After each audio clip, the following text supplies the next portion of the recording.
Good evening, afternoon, or morning to everyone, depending on where you are. Welcome to Bishop Plus, the OWU Connection. My name is Stephanie Niles, and I'm the Vice President for Enrollment and Communications here at Ohio Wesleyan.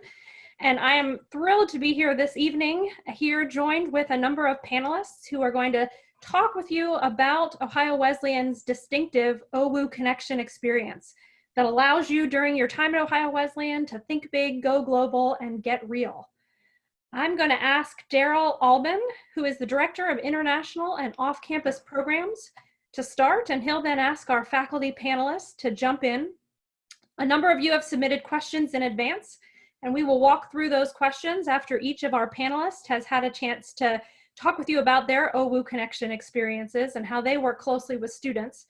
But if you do have questions, please do feel free to submit them during the Q&A portion of this presentation. The Q&A is available to you at any time, so please feel free to submit questions. Let me, though, answer one question that came in from a number of people in advance. This session is not focused on financial aid, but it's an important issue for many families at this point in time, and a number of people in advance asked about financial aid and cost. Ohio Wesleyan currently costs just under $60,000. We actually froze our tuition. We had a planned 3% tuition increase for 2021. We froze it at the 2019-20 level in recognition of some of the challenges that our families are facing right now. So we are just under $60,000. However, the average student and family pays roughly a third of that. So we have scholarships available for students, both international and domestic students.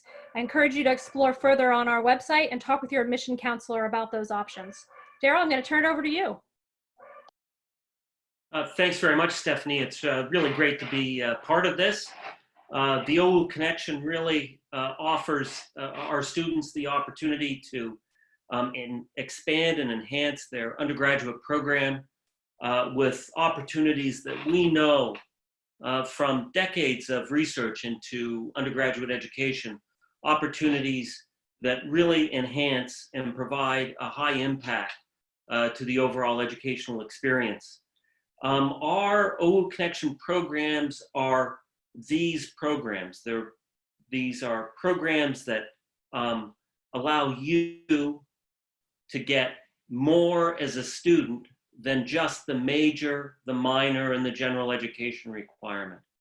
The faculty who are part of this panel will really be able to give you some great examples of what they do with students to give them these exceptional experiences. But basically, we see things such as a common first-year experience. All students here will participate in their first semester in a course called the OWU Experience. UC 160 is the number. The OWU Experience exposes students to all that's available to them for their four-year degree program at the institution. It allows them to create intellectual communities with their first-year peers. It allows them to work closely with faculty and understanding where their four-year undergraduate journey will take them. So we know that a common first-year experience is very effective in the creation of a successful student experience, and we offer that to all our students. We have other opportunities that range from community service learning. Community service learning may be participating in an ongoing way with the local community. It may also be doing service trips domestically and internationally. It may be working with opportunities that range from pet pals at the local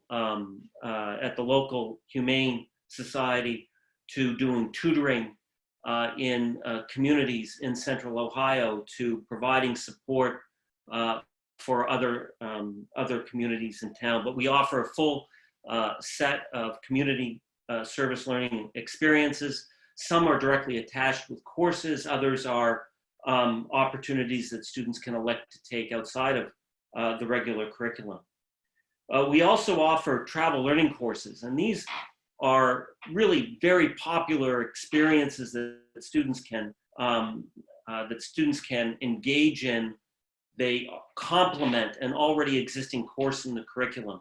And we have faculty that'll be talking about those in some detail after I end. But our travel learning course program is really exceptional because it makes sure that an international or domestic field experience doesn't stand on its own, but it actually is connected to a full semester course.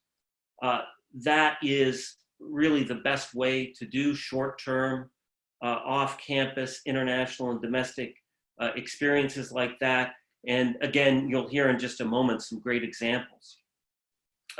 We have traditional study abroad experiences.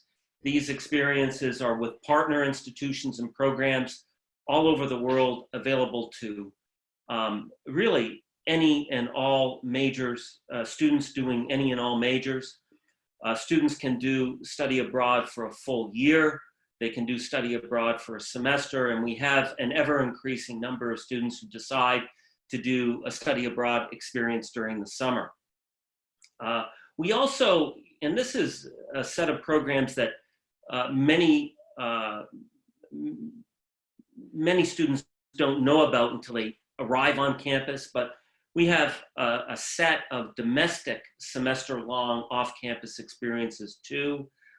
These are semester-long programs that are centered around an internship, but that are also complemented by seminars and coursework in other areas of the United States. We have a program in New York. It's called the New York Arts Program. It's a semester-long experience in the fine and performing arts, also in things that range, other opportunities that range from publishing, media, and journalism to museum management. Students in New York stay in New York. We have faculty and staff in New York that support them. They take seminars that support their internship experience, and they also get to live the life of New York, which is a great experience and appreciated by many. We also have domestic off-campus programs in Chicago. For Chicago, we have a couple of programs that cater to students in the social sciences and also in the humanities. We have a program, a semester-long program in Philadelphia that really is attractive to students in economics, business, accounting, and also other social sciences. We even offer students an opportunity to do a semester at Oak Ridge, Tennessee, at the U.S. government labs there. Students in the physical sciences are really best suited to take part in that program. But we have a lot of opportunities that are domestic study away that many students don't know about, and often are great complements to their undergraduate major programs. Also, the OWU Connection includes many opportunities to do mentored research on campus. We have a long-standing summer science research program for students in the natural sciences. We also have students who participate in mentored research projects and mentored field research in the social sciences, the humanities, and also the fine arts. For these options, we have a lot of funding available. The Summer Science Research Program, the Theory to Practice Grant Program, the Small Grant Program, and we have other ones also that provide funding for students to make sure that they have the opportunity to take part in these research programs if they're if they so choose to do them. I think really all of these opportunities offer students, many ways in which they can add to the experience of their major minor programs, their overall undergraduate experience here. Also, we have really ramped up lately our opportunities to do externships and internships during the summer through our OWU Career Connection program. It's a program that offers a full range of opportunities for students to explore the professions and careers through everything from short-term externships and conversations with faculty and alumni, to programs to support them in their search for internship and externship experiences, to placement in summer internships and also internships during the summer, internships during the regular academic year. So our OWU Career Connection really offers many opportunities to apply what students learn in the classroom to real world situations. So the OWU Connection programs that really enhance and expand your opportunities here, your overall undergraduate experience here. And I think it's probably best to move on to faculty so that they can present some of the ways in which they're engaged with the OWU Connection. Great. Thanks, Darryl. I'm just going to go down in the order of my screen. So, Marianne, do you want to jump in? Sure. Okay. Stephanie, will you wave if you can hear me? I can hear you. Yes. Okay, great. Hi, everyone. I can't see you, so I just want to say hello. My name is Marianne Lewis Casado. I teach French and Francophone studies, which is the cultural studies of the French-speaking world with a focus on Africa. And I'm also one of the co-directors of something called the Global Studies Institute that houses the Global Scholars Program. And I'm so happy to talk to you. Let me just tell you, I know you just are hearing so much information and it may feel like a lot, and I want to help you digest it a little bit. So the way I think about the many facets of the OWU Connection is I think of it as a pathway that can take many forms, where you as a student, you are in a class. It could be a class in the natural sciences, in the humanities, in the arts, in the social sciences, but you're in a class and you start to really get interested in a question. And you find a way to further explore that question. And you may do it through something called a theory to practice grant, where you propose a project with an accompanying budget. It ideally is approved, and then off you go wherever you propose to go to extend your classroom learning from theory into practice, hence the name. So I've had many students do these kinds of projects. They've, for example, I've had student teams go and look at the issue of terrorism in France, which about 5 years ago was really, an issue, a cultural issue of the day. I've taken students to the French Caribbean, and we met with ambassadors and cultural figures in the French Caribbean to talk about how they experience national identity as part of France without being in France or even nearby at all. My point being, these projects can take so many different forms, but what's common throughout all of them is that you are finding an exciting way to leverage what you've learned in the classroom into an individual project that is mentored by a faculty member that takes you somewhere outside of the classroom. So it could be a travel learning course, it could be a theory to practice grant, it could be an internship. But I have to tell you that never in, once you become a professor, you've had a lot of institutional experience. You've had a lot of school, you've been to a lot of different schools, and I've never been to an institution that has the kind of emphasis on individualized learning that can provide you with funded travel opportunities the way that Ohio Wesleyan does. So it's a really exciting part of the school, and it sets it apart from so many other institutions, and it, I think, does a great job of adding an exciting dimension to your education. And it works in a small school like ours because we professors, we get to know you guys really well. We get to know our students very, very well. And so we can really help direct you and help you find that project, write your narrative, propose it in a compelling way, come up with the grant. And then by the end of it, you emerge with this individual project that looks a little different from anything anybody else has done. So it's it's quite an intellectual and professionalizing experience at the same time. So I'm gonna let my colleagues continue to speak with that, but I'm happy to answer questions, and I'm also very easy to reach. So just look for, if you have any questions for me, just write to me. Look for my webpage, it's the French major webpage, and you'll be able to find me. Thanks, everybody. Thanks, Marianne. And as a reminder, on your screen, you should be able to see pictures of each of our panelists and their email addresses. So if you have specific questions for them afterwards, or a question that you posed didn't get answered, please don't hesitate to follow up with any one of these individuals or your admission counselor. Nancy, do you want to jump in? Sure. Can you hear me? Yes. Wonderful. Well, I had the unique opportunity to teach one of the very last travel learning classes to travel this semester. We were a group of 7 students and 3 faculty, and we were studying how music culture sustains strong community in southern Louisiana.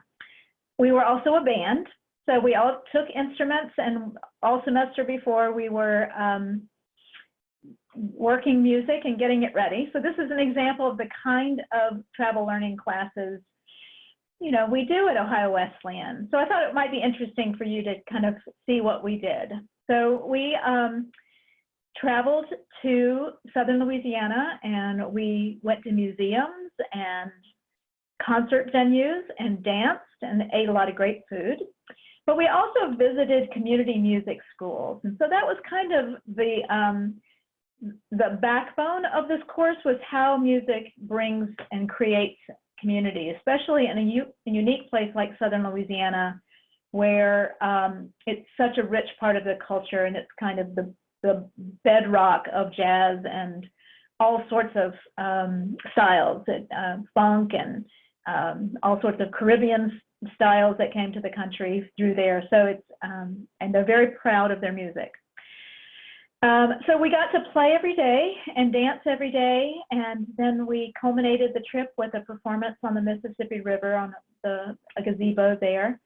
And we've met since the school actually closed while we were in New Orleans. And so the kids came home and moved home. And we've been meeting remotely all semester, and it's been really great for the kids to have that bonding experience. And we try to play together on Zoom, and we're doing activities, but it's been really a great course.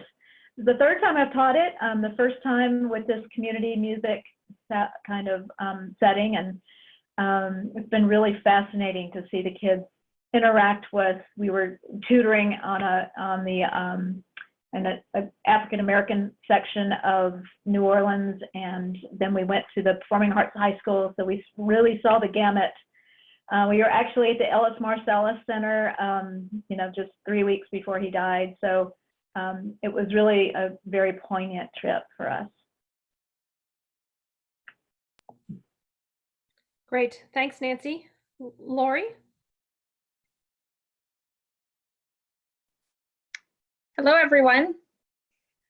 My name is Lori Anderson, and I'm a professor in the Department of Botany and Microbiology. And I've been really involved in the OWU Connection for a number of years in many different ways. I teach travel learning courses, I supervise research experiences for students, and I supervise an internship experience at a local educational farm. So just to briefly describe those things, my area of expertise is plant ecology. So I study the interactions between plants and their environment. And that means my courses involve a lot of going outside, looking directly at organisms, being within ecosystems, seeing how different plants are distributed in space relative to each other, looking at their interactions with soil or with animals. And that means that travel learning is just a great way to teach my particular classes. I have taken students through a course called Plant Responses to Global Change to both Alaska and the Amazon rainforest of Brazil. And both these courses happen at the end of the semester after we study plant interactions with major global changes like carbon dioxide increasing, temperature increasing, changes in the precipitation of regions, changes in nitrogen. We study all of those major global changes. And then we basically delve into the Amazon rainforest or the northern ecosystems that you find in Alaska as case studies of those particular things. And those have been really exciting trips. Actually, another panelist, Nathan Amador Rowley down at the bottom of the screen there, he has been my partner and was going to be my partner on our Alaska trip. We have postponed that trip because of the coronavirus, but hopefully we can figure out another time to travel with our students. So that's one of the things I do. I also have taken students in connection with another class, also partnering with Dr. Rowley, to Utah, to the Utah desert, and we've studied desert ecology in that region. And yeah, it's been great. I love teaching through the travel medium. It's just fabulous. Also, I do a lot of one-on-one research with students. That's another important part of the OWU Connection, especially for the natural sciences. And this semester, I have 3 students who are continuing to work with me, even though we've gone online. One of the students and I have been studying maple trees at this Stratford Ecological Center that's just a few miles away. We've been studying maple trees and their sugar contents and how the sugar contents in the sap change over time as the environment changes. So luckily we collected the data before our campus closed, and now we are working on data analysis and data discussion and putting it in the context of the literature. Another student and I have been working to figure out how invasive honeysuckle affects the soil. And he and I have a large set of data that we're working to publish. So his assignment this semester is writing up a paper for publication in a research journal. And then a third student is working on a long-term data set I've been collecting on tree growth in our 2 nature preserves. So that's a really important part of my teaching, is just actually, doing various projects. And I will mention too that there's actually quite a bit you can do in ecology online. You can learn to analyze large data sets.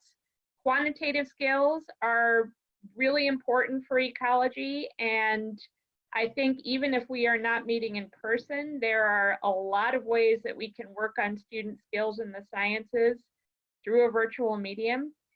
And there are actually a lot of techniques that have been developed by me and my colleagues to share data sets across institutions and apply various kinds of statistical analyses that you can learn that you need for graduate study. So while the online world is kind of unexpected, obviously, there's a lot of opportunities that I'm looking forward to kind of delving into as we continue to think about how to do really applied learning, where you take what you've learned in class and apply it to real problems. That really is the essence of the OWU Connection. And while I prefer to be in person, I'll work through the screen if I have to. So, so we continue to do that with our students with a lot of commitment, even though we're in a very unusual situation. I'll stop there and let some other folks describe their experiences as well. Thanks, Lori. And Nathan? Hi, everybody. So you can hear me? Yeah, okay, great. So my name is Nathan Rowley, and I'm in the Department of Geology and Geography. I'm also affiliated with the Environment and Sustainability Program. And so I have a whole slew of ways in which I've connected to the OWU Connection. I'm not gonna go through each one because then I'd take a whole hour. But so one of the big ones that you've heard a lot about is the theory to practice grants. So we do a lot of theory to practice in my field. So my background is in climatology, so looking at climate change, weather patterns, but I also work in remote sensing. So remote sensing is simply just understanding, a better understanding of the world without physical contact. So some of my remote sensing content can actually be very conducive to remote learning. And so what I've done with a lot of my students through the Theory to Practice grants is taken students to Costa Rica. So my first year here, there was an OWU alum who came to visit and speak at OWU, kind of what she had done since her time at Ohio Wesleyan. And she was running a nonprofit down in Costa Rica on how people can work with it, or how this organization can work with the community members on kind of sustainability practices, et cetera. And so, she and I started talking, and then we realized that a lot of the things that she does were things that are covered, topics that are covered in my human impacts class, which is an upper level writing credit class. So we wrote a travel learning course proposal, got that approved, and I took a dozen students down to Costa Rica. It was quite challenging to get students to leave Delaware, Ohio in January and go to the tropics, right, on a coastal community, but I was able to manage. Right, but then what happened was there were a lot of students that wished they could have gone, had taken the class the previous year prior to my being there, and so what I started doing is developing a program with Theory to Practice, where I would work with students and work with the community organization, the nonprofit GeoPorter, to identify areas in which students could learn, but then also contribute to GeoPorter's missions. So over the years, I've taken 5 students down to take, GPS measurements of trash, look at the changes to whale watching sightings using satellite imagery of sea surface temperature. And then the latest one was last summer, last spring, where I took 2 students to do a whole community mapping using drones. And then what we are still working on in terms of data processing is creating a large data set, a community level data set to look for risk of landslides with that data set. In addition, we've also, I've worked with a lot of students on SIP grants. A lot of these SIP grants have been geared towards getting our students who have done research to actual presentation of that research. So in geography, we have our AAG, the Association of American Geographers. And at our annual meeting, we've taken students, and last year, we took 5 students to DC to present their research. I've done the SSRP, the Summer Science Research Program, twice so far, and then this summer we're looking to hopefully not have it canceled. But in that, I've had students work on using weather station data and relating changes to the atmosphere to changes on the ice surface in Greenland. So that's my research area on top of the Costa Rica area. And so they've had pretty good experiences with that. And I guess with that, I will stop. Okay, thanks, Nathan. I think Lori's going to jump in and answer one of the questions, or give a general answer that might relate to one of the questions that's posed. Yeah, I was looking at the question and answer on our Zoom conference here, and I noticed that someone was asking if there was a possibility to come to the OWU campus for like 2 weeks in the summer to see what the campus was like and what Ohio Wesleyan was like. And of course, we all hope that that's true, that's something people can do in person. But just in case that's not possible, I wanted to mention that a group of us faculty are developing an online course that is a series of lectures on the coronavirus that looks at the coronavirus from all these different disciplinary perspectives. There's going to be political scientists, there's going to be literature professors, there's going to be people from health and human kinetics. There's going to be my colleague who studies viruses. I'm going to be talking about the ecology of the coronavirus. And these will be online lectures that our prospective students can basically, watch. And then there'll be discussion sections that you can join.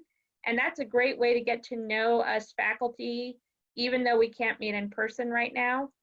And in another week or two, we should have the course put together and available for students to jump in on. So I just wanted to mention that opportunity if you want to find out more about how we teach and kind of what our style and philosophy is. Thanks, Lori. Darrell, I'm going to turn back to you for a second. There have been a couple of different questions about costs related to some of the experiences that were mentioned. Let's start with travel learning courses. Can you talk a little bit about the cost of travel learning, how students pay for them? Several people mentioned theory to practice grants. Can you tie that to these travel learning courses as well? The travel learning courses that we offer, there is no charge for the course itself. There is a charge for the travel.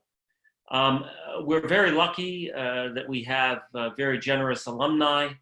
About half the cost of the student travel and all of the overhead costs of the program are covered by our alumni and from endowed accounts that fund the program. You can see if you would like more information about the funding for travel learning courses, you can go online and there is information on the travel learning course student information page about how the financing works. You can also get some idea of the cost of the travel for travel learning courses from our travel learning course webpage also. I have to say that we're very lucky because more than half of the direct cost of travel is covered. And also students do have access to additional, some students have access to additional financial aid, some loans too, to help cover some of those costs. But they're very affordable and we're moving to make them as affordable as possible to as many students as possible. Theory to practice grants are a different opportunity. The Theory to Practice grant program is a competitive grant program that allows students to get full funding for projects that they propose. They can propose them alone with other students or with students, faculty, and staff. Theory to Practice grants and the Travel Learning Course program are different. We have a lot of information on our Theory to Practice grant and Travel Learning Course website that describes the financing and describes how the external funding works. Thank you. A question about study abroad programs. When does a student normally study abroad and when do they typically apply for those programs? So most students do study abroad and study away in domestic programs in their junior year, in their third year. We do have some exceptions to that rule. Students sometimes find that because of their major and minor programs, they're better to study away second semester, sophomore year, maybe, or first semester, senior year, maybe. But generally, it's in the junior year. The application process and the process of selecting an appropriate program usually starts the year or the semester before. Many people are available to assist students in making, the decision about which program to do. We have many, many options available for all of our students in all different majors. But, students consult with their academic advisors. They consult with some of our peer mentors here in Merrick Hall, and also work with folks in our office. And again, that usually starts the semester or the year before. Lots of information is available and lots of advising and counseling is available.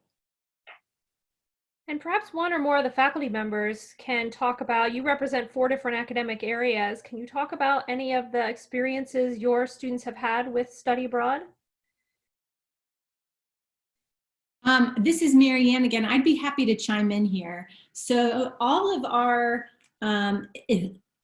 majors in modern foreign languages. So if you're majoring in Spanish, French, German. Typically our majors major in at least 2 different disciplines, and many of them have 2 questions when they're starting to explore the possibility of studying abroad. The first question is, how am I going to be able to fit it in and graduate on time? That is to say, within 4 years. And the second question is, how am I going to be able to afford it? Is it going to be too expensive? I have yet to meet a student for whom the answer to either of those questions is no. No, you can't fit it in, or no, it's too expensive. We've even had cases in French. I can't speak for Spanish because it's not my discipline, but in French, we've had cases where it was actually less expensive for a student to spend a semester living abroad in France than it was to stay in Delaware, Ohio. And that's not always the case, but in certain cases, it can be very surprisingly affordable. But I want to tell you that if you are drawn to the possibility of studying abroad, it behooves you to start to plan and work with your advisor, work with us in Modern Foreign Languages, work with Darrell's office. Start planning early so that that transition is as smooth as possible. But just to give you some examples, I have a student who just returned from France, and she's a double major in business and French, and she was able to do an internship in Paris with a French company. I have a student pre-med in French who's preparing to go abroad. I had a student who was pre-med genetics and French, and she was able to, she also was able to spend a semester abroad and graduate on time. So I guess the simple answer here would be, yes, it is possible, and it is so encouraged, and we're happy to help you navigate those 2 facets of study abroad, both financially and in terms of fitting it in. Yeah, if I may just add something to that, that's exactly right. And 2 things actually. One is most of our students, we assist with they're applying for additional financial aid through either U.S. government sources, and there is aid available, additional grant and scholarship money that's available for American and other U.S. students. And then also our academic program partners abroad also offer financial aid, which really does make it that much more accessible to that many more students. Also, just one other brief thing. We do also in UC 160, our OWU Experience course, regularly work with students in their very first semester in that planning process for incorporating these opportunities into their 4-year plan. Nancy, did you want to jump in there as well? Sure. I just wanted to give you a few examples of how students in the arts have been studying off of campus. Most of ours do the New York Arts Program. We've had students in various tracks of that. There's a creative element, there's a technology and production element. We've had arts management students have really amazing internships in New York City. And then some of our students are double majoring, just like Mary Ann was mentioning.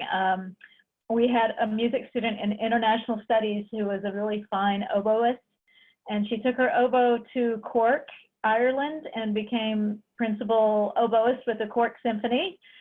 We've had a student who was French and flute, and he played in a local orchestra when he was in France doing his study abroad. So the double major is doable in 4 years with a study abroad semester.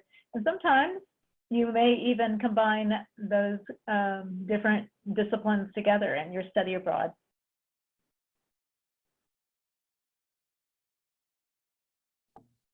Very good, thank you. There's 2 questions here that are similar. I'll try and combine them both. If you were to study abroad, how do you balance that between classes and extracurricular activities? And can you use the summer to study abroad, perhaps as a way to balance those classes and extracurricular activities? Does anyone want to try and take that? Sure, so I'm happy to speak to that.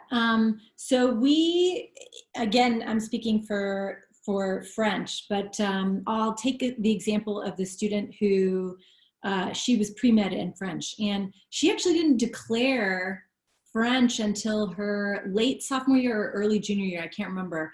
But she ended up doing a study abroad program over the summer, and that allowed her to complete both majors on time. And it was a 6-week program in Avignon, which is in the southeast of France, and it's run by Bryn Moore. It's called the Institut d'Avignon, and it's one of our, it's our top summer program that we suggest. And so that's just one example of many of students fitting in study abroad during the summer. Now that said, study abroad consistently, I mean, there are studies about this, there are essays about this, etc. Spending time in a different place radically changes your perspective. It is incredibly transformative. And that's why it's such a, that's why you're hearing so much about it this evening. And so if you can only go for a summer, then there are great programs to pursue. But if you can go for a full semester, that gives you even more time in, you know, a different culture, in a different setting, and it's all the more transformative. So I think if I were a junior or a senior in high school, I would be looking at least into summer, if not into a full semester abroad. Darryl, did you want to add to that? I have something to add. Go ahead, Lori. Yeah, I think what people have said about the planning is really crucial, and I want to circle back also to the travel learning. The travel learning courses are usually 10 days to 2 weeks in length, so it's not like living abroad. But if you are an academic multitasker and are really trying to do quite a few things, but also want to include some meaningful travel in your education, I do think the travel learning courses offer a really nice way to integrate that in, you know, in the short term. And I also am aware of a number of programs in the sciences that are summer, and a lot of those, of course, are summer research experiences that you can do overseas as well, especially in ecology where there's a lot of field work and they need, you know, students to work during the summers in various kinds of locations in the rainforest and so on. So it's pretty cool to try to integrate your research experience over the summer with some travel as well. I would like to add to that. Just kind of piggybacking off of what she said. So you may not have heard of the REU, which is the Research Experience for Undergraduates. And so those are NSF, or National Science Foundation, grants that are funded to institutions to allow undergraduates to be incorporated into research.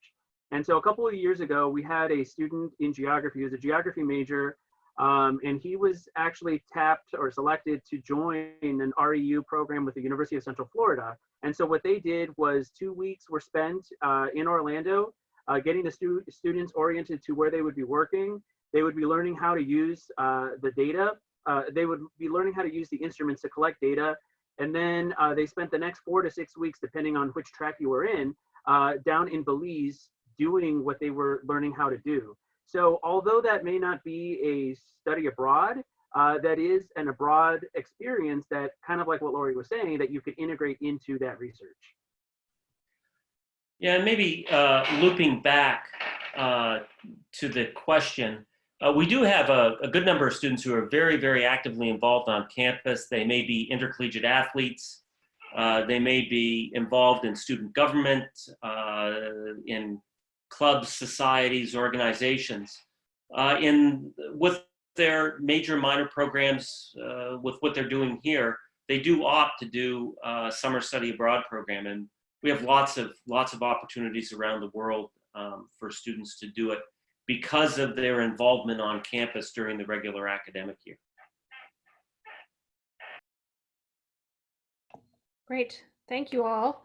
We've had a lot of questions about study abroad, and I know there are a few more out there, but let me turn to one or two related to internships and research, which are other aspects of the OWU Connection experience. What do you do to support students in finding internship and/or research opportunities? Nathan, you want to start? Yeah, so we are very excited because with the Career Office, we have started this past year the position of the Career Catalyst. And so we have a person, Janelle Baldinger, who is a recent graduate, and she has been tasked with finding and working with students and faculty and different organizations on building different relationships. So in the past, at least on the environment sustainability track, you know, we've been trying to find people and different connections to make, but now we actually have a person who is tasked with making those connections and kind of doing all the administrative stuff associated with that.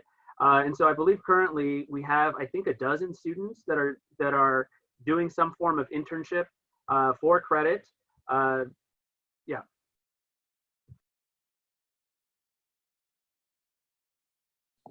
Great, thank you, Nathan. Anyone else want to add to that? I'm going to chime in here to talk a little bit about Career Connection, which is another branch of the OWU Connection.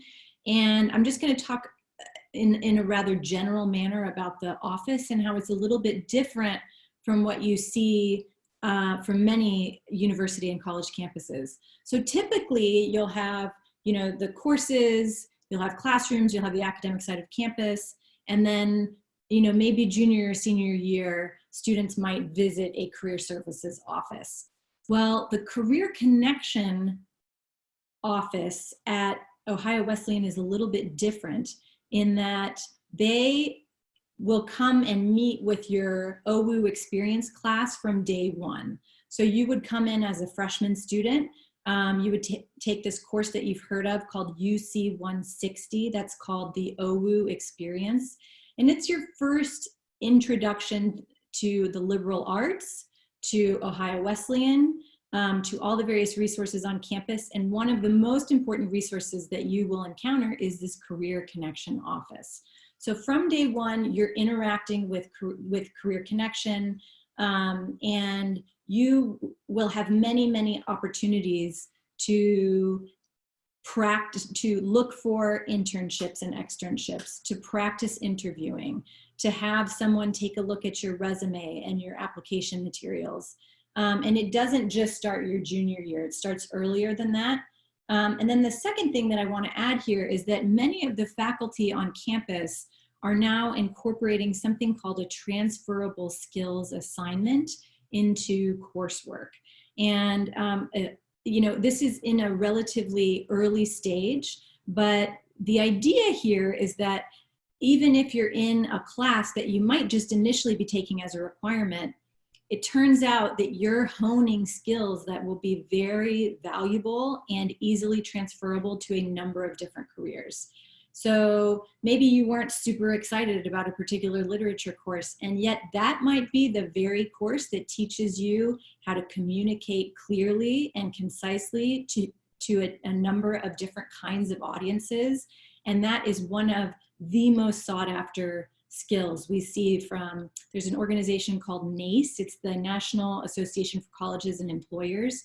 And they, every year they get together and they publish a list of skills that they're looking for in, you know, in their new employees, the recent college graduates. So when you think of Career Connection, you think of internships, and you think of what's happening in the classroom, at OWU there's an increasing effort to integrate all of those. Wonderful, thank you, Mary Ann, very helpful. Darryl, this question's probably best directed to you, but any of you can jump in. It's also a question with maybe not an answer, but how will the OWU Connection change in the coming year in relation to the current global pandemic? I know there's lots of questions around that and not definitive answers yet, but Darryl, do you want to try and tackle that one? I think that the first thing that we can say is that we are concerned about risk and managing risk, and our office spends a lot of time doing that with students, faculty, and staff. In the future, I think that we'll just continue to do what folks in our profession have been doing for some time, and that is monitoring risk and responding to it. I think that one of the great things that is happening here is this course that's going to be offered by the faculty. It's one that I'm sure will be helpful to everybody trying to better understand what's going on, and maybe to try to plan for the future when we fully expect all of our programs to be fully up and running again. I'll jump in too. I guess I want to, encourage everyone who's on the call to look to the future. I mean, there is a lot of uncertainty there, but if we have to make some changes to our program, what I'm most relieved about is that we have a little time over the summer to do a little bit more planning and really embrace our commitment to experiential learning and figure out how it works online. So I think that there are some opportunities, as I said, in my field to do some exciting things with data sets. Dr. Rowley and I have collaborated before on, remote sensing is just this gold mine of spatial data sets that are relevant to environmental issues that I care about. And he and I have already done some collaboration that between our two classes. And like I said, it's more fun to, do this together when we're in person. But I see a lot of opportunities for us to continue to trade assignments and have joint meetings where we make connections across our classes. And once again, the point of the OWU Connection for me is really to take what you're learning in the class and apply it in some other context and really see if you can use your knowledge, not just be somebody who's thinking about something, but somebody who's saying, how can I solve a problem? How can I gain greater insight? How can I be, a really productive employee in the areas that I want to affect in the world? And I think those questions can still be asked in the online context. I also want to say, as a biologist, I very much feel this is not a permanent situation. The scientists, I am so proud of their work. They are doing phenomenal work right now at an amazing rate. And I do think that a vaccine is something that, it's hard to say exactly when it's going to emerge, but it will.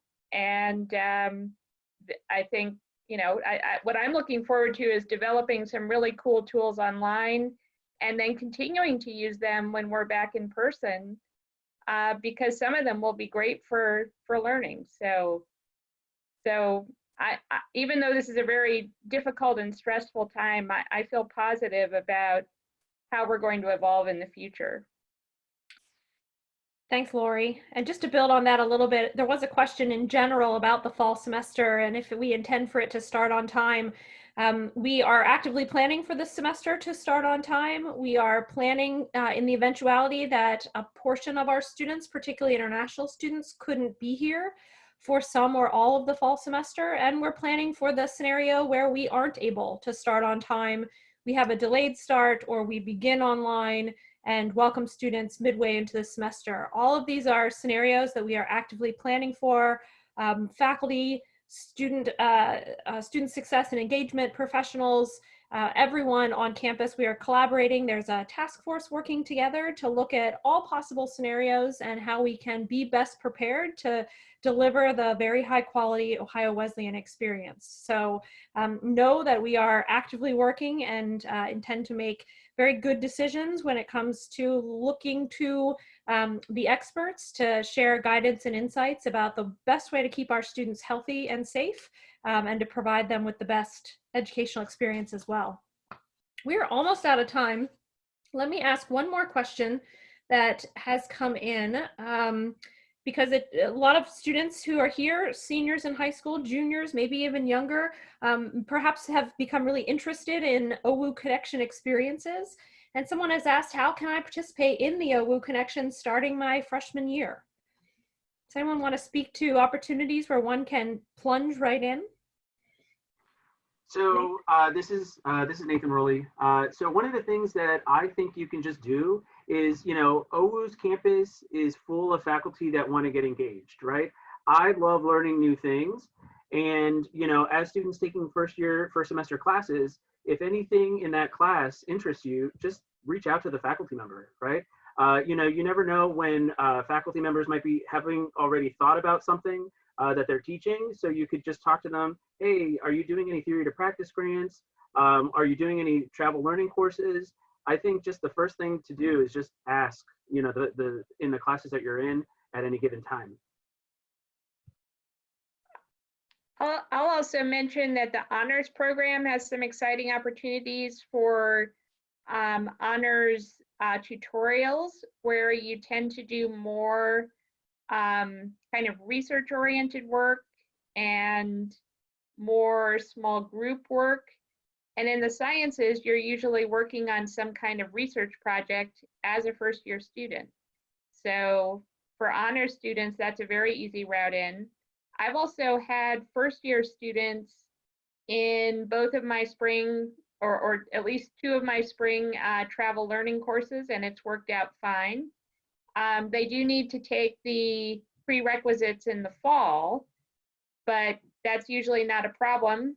And yeah, there's no barrier to participation in these types of courses, so you can really just get going. Yeah, we've had many freshmen do travel learning courses, and they learn a lot and pick up a lot in UC 160.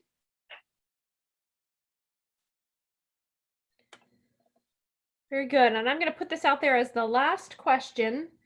Do OWU students travel in groups or by themselves?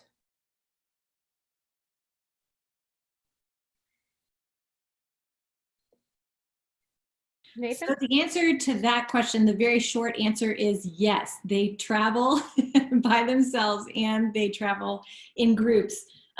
Typically what I have seen, and I've seen this in all kinds of students in various years at various stages with various majors, is that it tends to make sense for most students, I believe, to travel with a group at least the first time or two.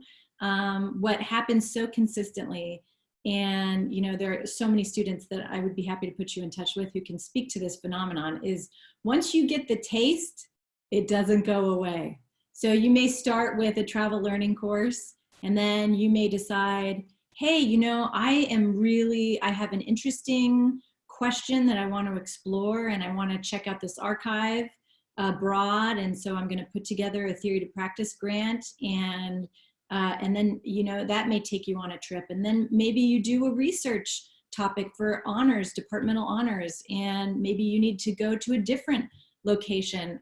My point being that often that initial experience leads to more and more. And by the end of your 4 years, you really can have had quite an adventure and quite a personalized and research-driven and personally motivated individual experience. Good, and I'm gonna see if I can sneak one more question in. Nancy, I know you mentioned traveling with several faculty members. Lori and Nathan, you've collaborated together. How common is it for cross-class or faculty collaboration, and to what extent does it happen?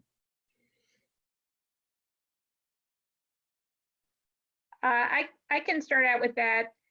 I love teaching with other faculty. I just think that is the most fun thing to do, because I tend to learn a lot from them, and you can really point out fascinating connections between your classes. So Nathan and I have tried a linked approach with, like I said, with remote sensing and plant responses to global change. And I've also team taught with somebody who specializes in food and health and human kinetics. And I talked about food and the environment, and he talked about food and health. So that was pretty cool. I've team taught with an English professor because I really love nature writing and poetry.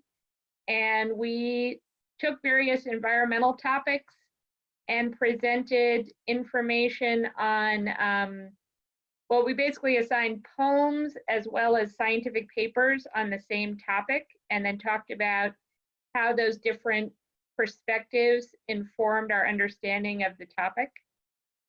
So it's cool.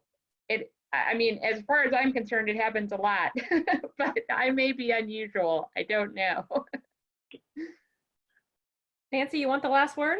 Yeah, I was just going to say that I think it's an increasing formal opportunity at Ohio Wesleyan. We have more team taught courses now than we did when I first started way back when.